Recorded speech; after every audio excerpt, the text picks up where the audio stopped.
லோக பத்மநாபன் அவர்களின்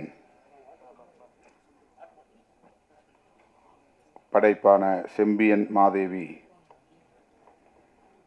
திரை காவியத்தின்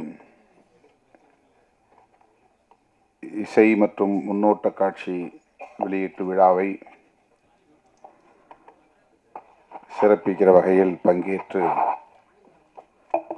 உரையாற்றி விடைபெற்று சென்றிருக்கிற தமிழ்நாடு திரைப்பட இயக்குநர்கள் சங்க தலைவர்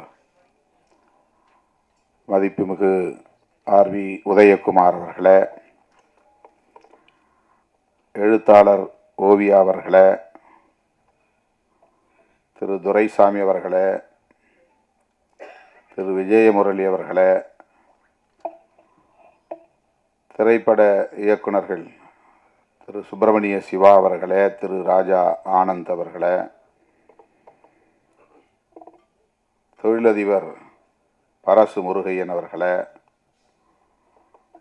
திரைப்பட இயக்குனர் மந்திரமூர்த்தி அவர்களே, இயக்குனர் சுரேஷ் மாரி அவர்களே, தோழர் உலக சினிமா பாஸ்கர் அவர்களே, திரைப்பட நடிகைகள் மஸ்கரா அவர்களே, அஸ்மிதா அவர்களே, பாடலாசிரியர் அரவிந்த் அவர்களே, திரைப்பட இசையமைப்பாளர் திரு ஏ.டி. ராம் அவர்களே, இந்த நிகழ்வில் பங்கேற்று வாழ்த்தி உரையாற்றி அமர்ந்திருக்கிற கவிஞர் அண்ணன் காசி முத்துமாணிக்கம் அவர்களே, அறம் என்கிற ஒரு வரலாற்று காவியத்தை படைத்த நமது இயக்குனர் கோபி நயினார் அவர்களே,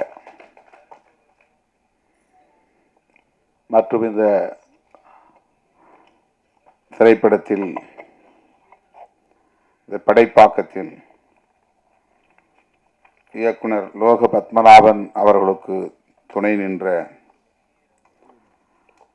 உதவி மற்றும் துணை இணை இயக்குநர்களே, அனைத்து தொழில்நுட்ப கலைஞர்களே, வருகை தந்திருக்கிற தமிழ் சொந்தங்களே,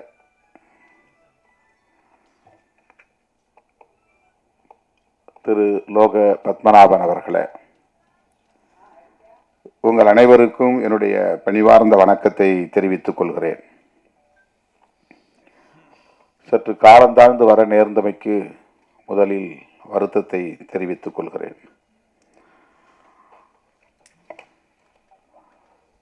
இன்று நம்முடைய அறம் படத்தின் இயக்குனர் கோபி நயினார் அவர்கள்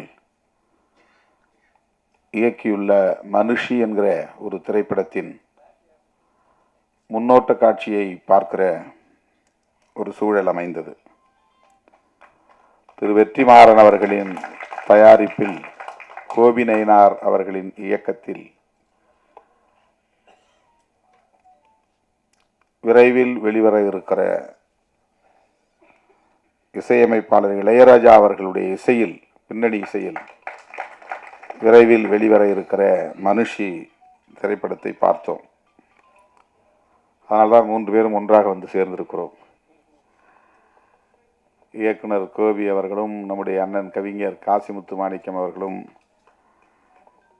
இந்த நிகழ்ச்சிக்கு திடீர் விருந்தாளிகளாக வந்திருக்கிறார்கள். அதற்கு காரணம், நாங்கள் ஒன்றாக அந்த திரைப்படத்தை முன்னோட்ட காட்சியை பார்த்துவிட்டு அடுத்து தவிர்க்க முடியாத இன்னொரு நிகழ்விலும் பங்கேற்றுவிட்டு இங்கே வந்து சேருவதற்கு, போக்குவரத்து நெரிசலையும் தாண்டி வந்து சேருவதற்கு காலத்தாழ்வு நேர்ந்து விட்டது. நெடுநேரமாக நீங்கள் காத்திருக்கிறீர்கள்.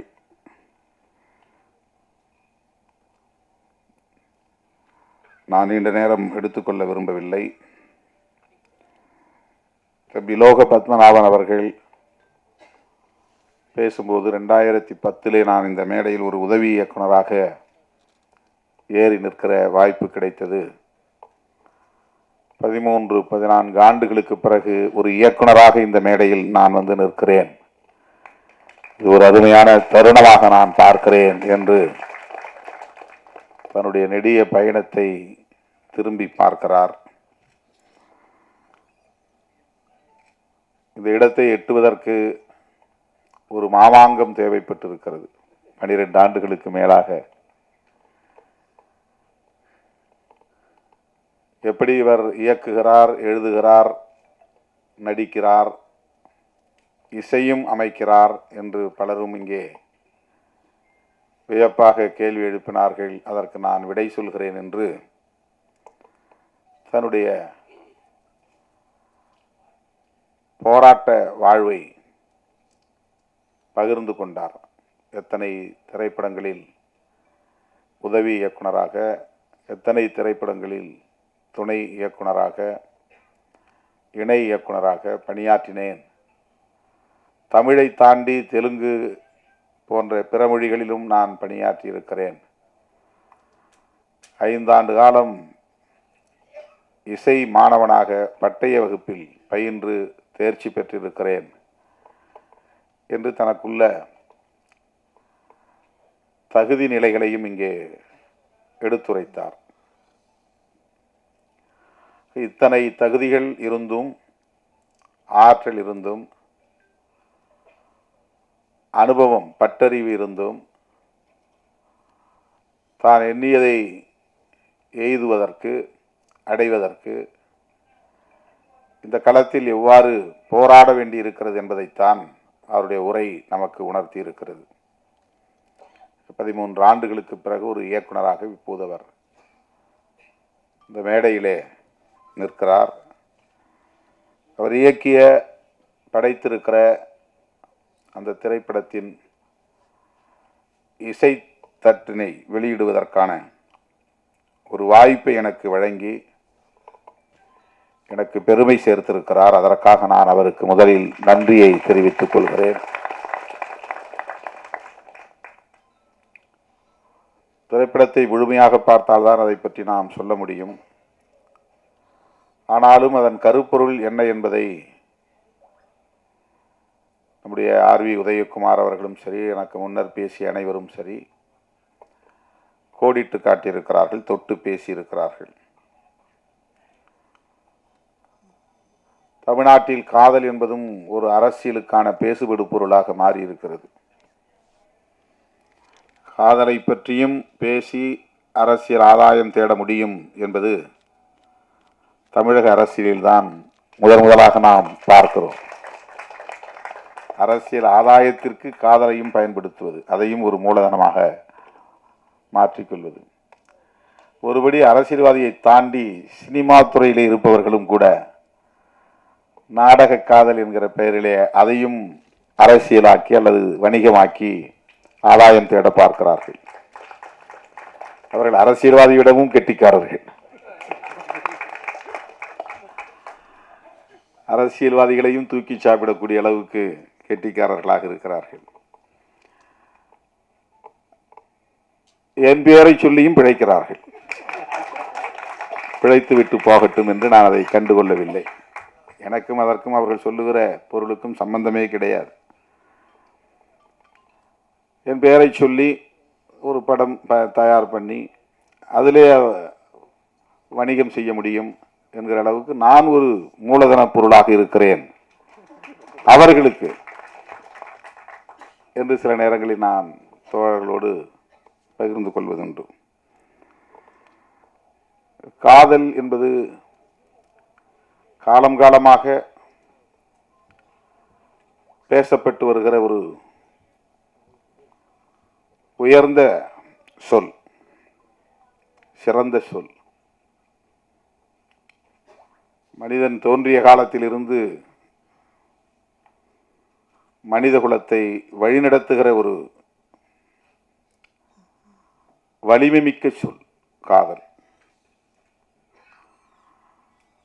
யாரும் சொல்லி வருவதில்லை, தூண்டியும் வருவதில்லை. அது ஒரு இயல்பான உணர்வு. அதில்தான் ஆர்வி உதயகுமார் அவர்கள் காதலித்து பார்த்தால்தான் காதலை புரிந்து கொள்ள முடியும் என்று சொன்னார். பாடம் எடுத்து புரிந்து கொள்ள முடியாது. அறிவியலை பாடம் எடுத்து சொல்லித்தர முடியும், கணக்கை பாடம் எடுத்து சொல்லித்தர முடியும், அதற்கெல்லாம் ஆசிரியர்கள் உண்டு. காதலுக்கு ஆசிரியர்கள் கிடையாது. அது இயல்பான உணர்வு, அப்படி சொல்லித்தரவும் முடியாது.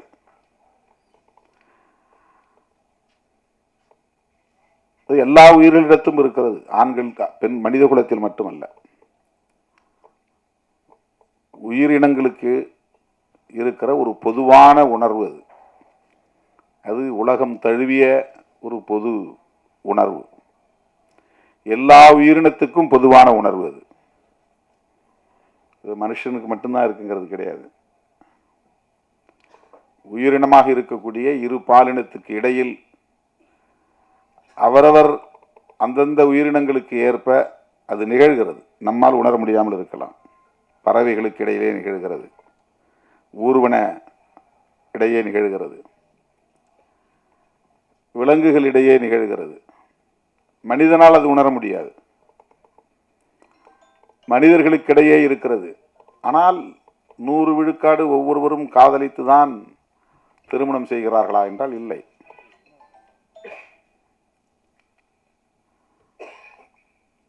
ஒரு கிராமத்தில் ஒரு வயதொத்த இளம் ஆண்கள் அல்லது இளம் பெண்கள், ஒரு 20 ஆண்கள் அல்லது 20 பெண்கள் இருக்கிறார்கள் என்று சொன்னால்,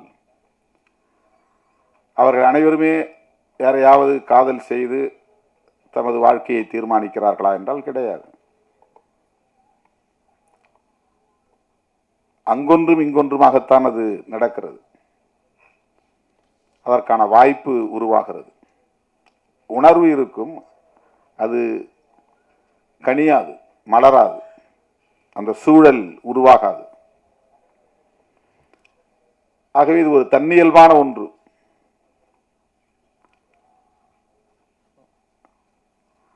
அதனை ஏதோ திட்டமிட்டு யாரோ சொல்லி டிஷர்ட் போட்டால், ஜீன்ஸ் போட்டால், கூலிங் கிளாஸ் போட்டால் பெண்கள் மயங்கி விடுவார்கள்.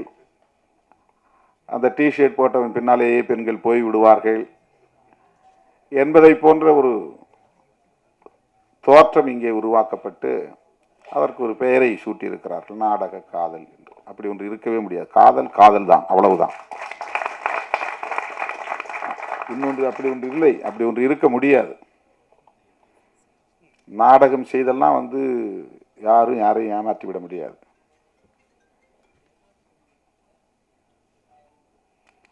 நாம் பெற்ற பிள்ளைகளையே நாம் குறைத்து மதிப்பிடுவதாக ஆகிவிடும். நாம் பெற்ற பிள்ளைகளையே நாம் அவமதிப்பதாக ஆகிவிடுவது, இழிவு செய்வதாக ஆகிவிடுவது. யாரையோ பழிப்பதற்காக, யாரையோ இழிவுபடுத்துவதற்காக நாம் பெற்ற பிள்ளைகளை நாம் கொச்சைப்படுத்தக்கூடாது.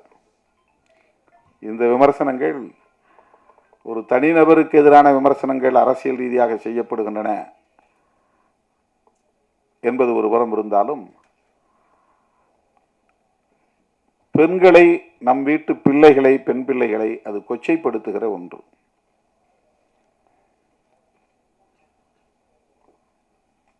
அதை ஒருபோதும் நியாயப்படுத்த முடியாது.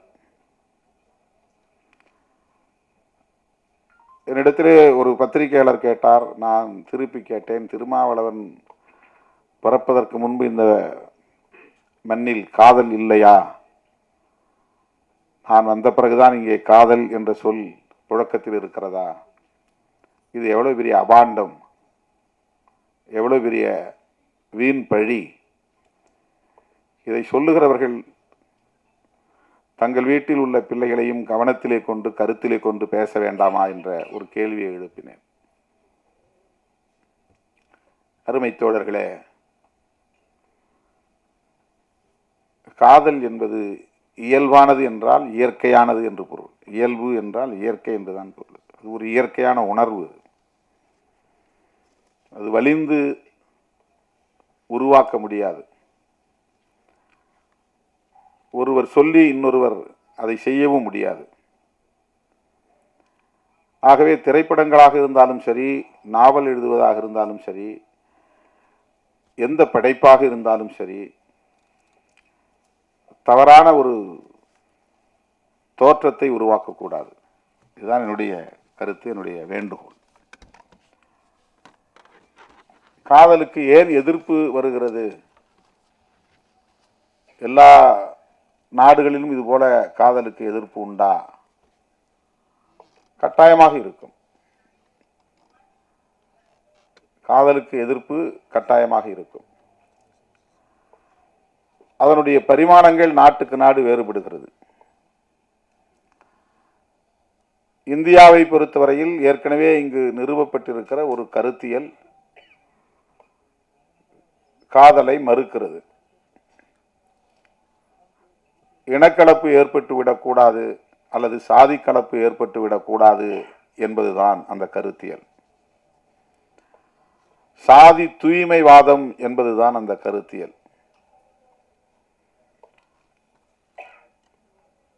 சாதி விட்டு சாதி திருமணம் செய்தால் ஒரு சாதிக்கான பாரம்பரியத்தில் களங்கம் ஏற்பட்டுவிடும்.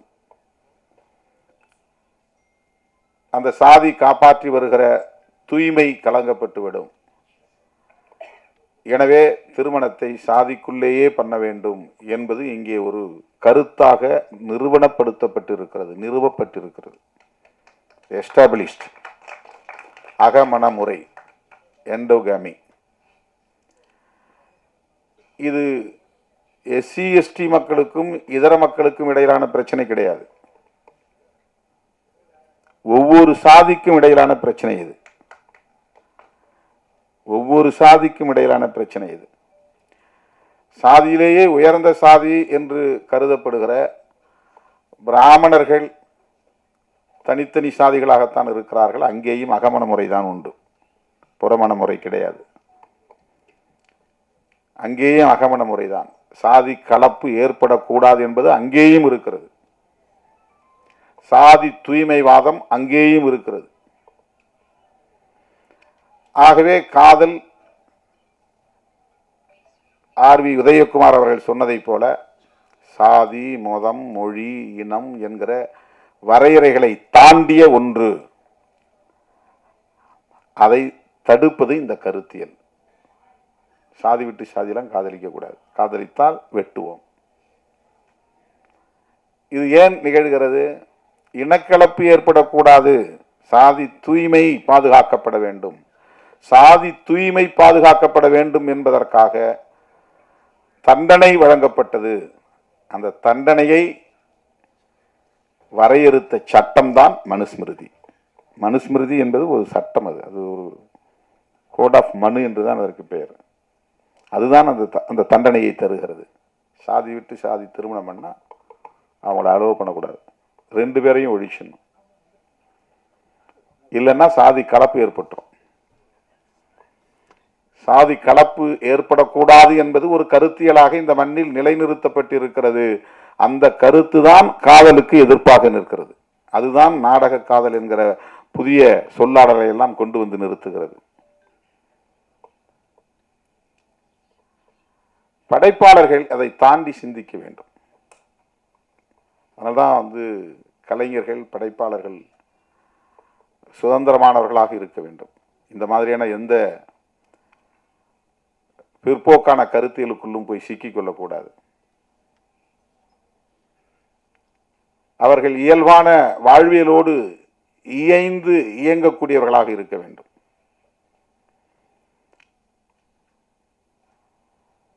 அந்த ஆளுமை உள்ளவர்களால் தான் சிறப்பான ஒரு படைப்பை தர முடியும். அதில் எந்த ஒரு கருத்தையும் ஏற்றக்கூடாது. என் கூட இருக்கிறதுனால நான் சொல்ற கருத்தை தான் சொல்லணும் அப்படின்னு ஒன்றும் கிடையாது. என் கூட இருக்கிற தோழர்கள், அவருக்கு ஒரு சுதந்திரம் இருக்கு. இப்போ அறம் படத்தினுடைய இயக்குனர் கோபி எம்மோடு இணைந்து அரசியல் களத்திலும் பணியாற்றுகிறார். ஆனால் அந்த சாயல் இருக்காது அவருடைய படைப்பில். அதுதான் அவருக்குள்ள ஆளுமை, அதுதான் அவருக்குள்ள சுதந்திரம். இன்னைக்கு படத்தை பார்த்து வந்த நானும் கவிஞர் காசிமுத்து மாணிக்கம் அவர்களும் அவரை பயங்கரமாக பாராட்டிக்கிட்டே வந்தோம். இந்த பாராட்டு மழையில் நினைஞ்சு உட்கார்ந்துருக்கிறாரு. இந்த படம் வெளியே வந்தால் அவர் யாருங்கிறது தெரியும், எவ்வளோ பெரிய இன்டலெக்சுவல் அப்படிங்கிறது தெரியும். அவரு படம்னா குத்துப்பாட்டு இருக்கணும், படம்னா காதல் காட்சி இருக்கணும், படம்னா சண்டை இருக்கணும், படம்னா வன்முறை இருக்கணும், படம்னா ஒரு வணிக நோக்கம் இருக்கணும் அப்படிங்கிறதெல்லாம் உடைச்சிருக்கிறார். வெறும் டிஸ்கஷன் தான், 2 மணி நேரம் ஒரு அறைக்குள்ள உட்காந்து பேசிக்கிட்டே இருக்கிறாங்க, அவ்வளோதான். அதான் படம்.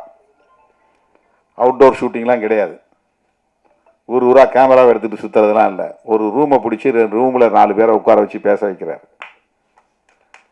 பாட்டு கிடையாது, டூயட் கிடையாது, லவ் இல்லை. இது மாதிரி எந்த பரிமாணங்களும் அதில் கிடையாது. இது படைப்பாளர்களுக்குள்ள ஒரு ஆளுமை. இது அதில் அவர் என்ன சொல்ல வர்றாருன்னா, மக்களை அறிவியலோடு இணைந்து வாழ கற்பிக்க வேண்டும். அறிவியல் என்ன சொல்ல, அறிவியல் சொல்றதுதான் யதார்த்தமான உண்மை. அறிவியல் தான் யதார்த்தமான உண்மை. அதுல எந்த விதமான புனைவும் இருக்காது, நம்பிக்கைங்கிற பேர்ல எந்த கற்பனையும் இருக்காது, எந்த திணிப்பும் இருக்காது அறிவியல்ல. அறிவியல் அறிவியல் அவ்வளவுதான். அது நிறைய தத்துரூபமான காட்சிகள் அதில் பதிவு பண்ணியிருக்கிறார். பேப்பரை தூக்கி இப்படி எரிஞ்சால் அது பறக்குது, அதே பேப்பரை கசக்கி போட்டால் கீழே பொத்துன்னு விழுது. ஒரு ஃபிசிக்ஸ், ஒரு ஹீரோயினை வச்சு சொல்கிறார். இது ஏன் பிள்ளைகளுக்கு சொல்லிக் கொடுக்கணும், நீ வேற எதுவும் சொல்லி தராத, சாதி ஆண்ட பரம்பரையெல்லாம் சொல்லிக் கொடுக்காத, அரச பரம்பரையெல்லாம் சொல்லிக் கொடுக்காத. அவன் இந்த காலத்திலேயே ஆண்டான், இன்னைக்கு நீ பிச்சை எடுத்துட்டு தானே இருக்கிற. அவன் கோட்டையை கட்டி ஆண்டாலும் அவன் பரம்பரை இன்னைக்கு என்ன நிலையில் இருக்கு, அது நிலைக்காதுங்கிறது தான் அர்த்தம். கோட்டை கட்டி ஆண்டவன் பிள்ளை அர்த்தம் அது பரம்பரை, நான் மறுபடியும் அதே கம்பீரத்தோட இருப்பேன், யானையில போவேன், குதிரை போவேன்னு போக முடியுதா? முடியாது. இதுதான் வாழ்க்கை. கோட்டை இருந்த இடம் இப்போ மண்ணா கிடக்குது. அதனால அதை சொல்றதுல எந்த அர்த்தமும் கிடையாது. அறிவியலை சொல்லி கொடுங்கிறார் இந்த படத்துல. அறிவியலை சொல்லி கொடு. அறிவியல்னா பரீட்சைக்கு எழுதுறதுக்கான அந்த சயின்ஸ் இல்லை, வாழ்வியலே ஒரு அறிவியல் தான். அந்த அறிவியல் அடிப்படையில் தான் உயிரினங்கள் எல்லாம் வாழ்கிறது. கற்பனைகளிலும் கற்பனையான நம்பிக்கைகளிலும் சிக்கி கிடக்கிற உயிரினம் தான் மனித குலம். இதுதான் கற்பிதங்களுக்குள் சிக்கி கிடக்கிற சமூகம். எனக்கு இன்னும் ஒரு பாரம்பரியம் இருக்கு, நான் இந்த குடும்பத்தை சார்ந்தவன் அப்படிங்கு, நான் இப்படிப்பட்ட ஆளு அப்படின்னு ஒரு ஈகோ, இது எல்லாமே கற்பிதங்கள். சாதி என்பது ஒரு கற்பிதம், மதம்ங்கிறது ஒரு கற்பிதம், கடவுள் என்பது ஒரு கற்பிதம். கடவுள் உண்டா இல்லையான்னு கேள்வி கேட்பேன். நீ கடவுள் நம்புறியா இல்லையா கேள்வி, அந்த டிஸ்கஷனை போகுது. உண்டா இல்லையாங்கிறது பிரச்சனை இல்லை, நம்புறியா இல்லையா. கடவுளை பற்றி நான் எதுவும் பேச தேவையில்லை. மனிதனுடைய வாழ்க்கை தான் முக்கியமானது. நான் எப்படி வாழணும்னு நினைக்கிறேன், அவ்வளவுதான். இந்த வாழ்க்கையை எப்படி நான் வாழ்ந்துட்டு போகணும். ஒரு அருமையான ஒரு உரையாடலை அவர் 2 மணி நேரத்துக்கான ஒரு திரைப்படமா உருவாக்கி இருக்கிறார். இப்படிப்பட்ட படைப்பாளர்கள் தான் இப்போ தேவைப்படுகிறார்கள். அதுதான் ரொம்ப முக்கியம். என் கூட இருக்கிறாரு, நீங்க நான் பேசுகிற அரசியல்லாம் நீங்கள் அதில் பேசக்கூடாதா, அந்த வசனங்கள்லாம் அதில் வைக்கக்கூடாதா, என்ன அந்த சாயல் இல்லை அப்படின்னு நான் அவரை தூண்ட முடியாது. அப்படி கருத்தை திணிக்கவும் கூடாது. அது வேறு. அவர் 24 மணி நேரம் அரசியல் பண்றாரு, ஆனா படத்துல அது அந்த சாயல் இருக்காது. அந்த சாயல் இல்லை. அறம்னு ஒரு படம் நீங்க பார்த்தா தெரியும். இப்போ கற்பிதங்களுக்குள்ளே சிக்கி கிடக்கிற மானுடத்தை மீட்பது என்பதுதான் படைப்பாளர்களின் போராட்டமாக இருக்க வேண்டும். கற்பிதங்களுக்குள் சிக்கி கிடக்கிற மானுடத்தை மீட்பதுதான் படைப்பாளர்களின் ஆளுமையாக இருக்க வேண்டும். அதுதான் ரொம்ப முக்கியமானது. ஆணவ கொலை என்பது ஒரு கற்பிதம். அது என்னன்னா, அவனுக்கு பெற்ற பிள்ளையை விட 10 மாசம் சுமந்த பிள்ளை அவனுடைய வாழ்க்கையை விட நான் என் சாதி கௌரவம் தான் முக்கியம். இந்த வசனத்தை செம்பியன் மாதிரி வருது, எனக்கு சாதியும் கௌரவம் தான் முக்கியம் அப்படின்னு விட்டான். இந்த சாதியும் கௌரவமும் தான் எனக்கு முக்கியம். என்ன கௌரவம்? சாதி அடிப்படையிலான கௌரவம். கௌரவம் கல்வி அடிப்படையிலான கௌரவம் அல்ல, அறிவு அடிப்படையிலான கௌரவம் அல்ல, ஆற்றல் அடிப்படையிலான கௌரவம் அல்ல, சாதி அடிப்படையிலான கௌரவம். செம்பியன் மாதவி படத்தில் லோக பத்மநாபன் எழுதிய வசனத்தில் வில்லனா நடிக்கிறவர் சொல்றார், எனக்கு சாதியும் கௌரவம் தான் முக்கியம் அப்படின்னு அப்படியே அருவாலை வச்சு ஹீரோவை வெட்டுறார். இது தமிழ்நாட்டில் மட்டுமல்ல, இந்தியா முழுவதும் உள்ளது. இது கற்பிதம். இது வந்து வரட்டு கௌரவம். நாம் அந்த கௌரவ கொலைன்னு சொல்லுவாங்க, நான் வரட்டு கௌரவ கொலைன்னு சொல்லுவோம். இப்போ ஆணவ கொலைன்னு நம்ம பதிவு பண்றோம். அது வந்து ஒரு ஃபால்ஸ் பிரஸ்டீஜ். இது பிரஸ்டீஜுங்கிறது எது? நமக்குரிய மரியாதை என்பது என்ன? தன்மானம் தான் உண்மையான கௌரவம். என்னுடைய தன்மானம் தான் முக்கியமானது. ஒரு டிக்னிட்டின்னு சொல்றோம்ல, அந்த டிக்னிட்டி தான் முக்கியமானது.